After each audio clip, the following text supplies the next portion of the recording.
Last year for this event, the first Walk in Her Shoes, Deborah Greenwood asked me to either get up and tell my story or explain what it felt like to actually walk in her shoes, which you all did today. And I'm so excited about the turnout and about the Family Justice Center and that we're spreading awareness.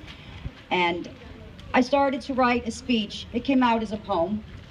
So I'm just going to ask you while I read this, it's appropriately titled In Her Shoes, to think about the plight of the victim of domestic violence and think about actually being in the shoes of the everyday life of a victim of domestic violence. Her eye is black, her nose bleeds red, yet she still has to sleep with him in the same bed. He says he's sorry one more time. She numbs her pain with a glass of wine. Her children fight and swear and yell.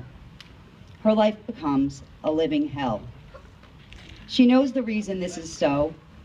Unfortunately, it's all they know. If you had the option to choose, would you walk a mile in her shoes? Whatever goes wrong, she gets the blame. It's all a part of his controlling game. He tells her she's stupid. He tells her she's old and stupid and fat as he threatens her with a baseball bat. The police arrive once again. This is visit number 10. He tells them yet another lie. Will she ever get out, or will she die? If you had the option to choose, would you walk a mile in her shoes? He says the law's not on her side, and if she leaves, he won't provide.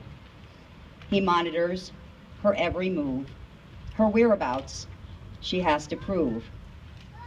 With any man that she may meet, he accuses her of being a cheat. She can't go out, he takes her phone. She lives in fear of the unknown. If you had the option to choose, would you walk a mile in her shoes? In a fetal position on her bed, she wonders if she's better off dead. She feels so alone. She feels trapped. All of her energy and resources have been tapped. The things he says don't hold much merit, but they're enough to break her spirit. She works so hard to try to hide the stress and hurt she feels inside. If you had the option to choose, would you walk a mile in her shoes? What is the reason that makes her stay? The children, money, she sees no way. It's all too much to untwist. The things that have happened, too many to list. Physical, verbal, emotional trauma, a life filled with too much drama. The things she's been through make it hard to cope. She feels like there is no hope. If you had the option to choose, would you walk a mile in her shoes? She loses perspective so easily to the things he says. She'll comply and agree. He says the children he's going to keep. If she ever leaves, this makes her weep. She's convinced there's nowhere to turn, unaware of all she can learn.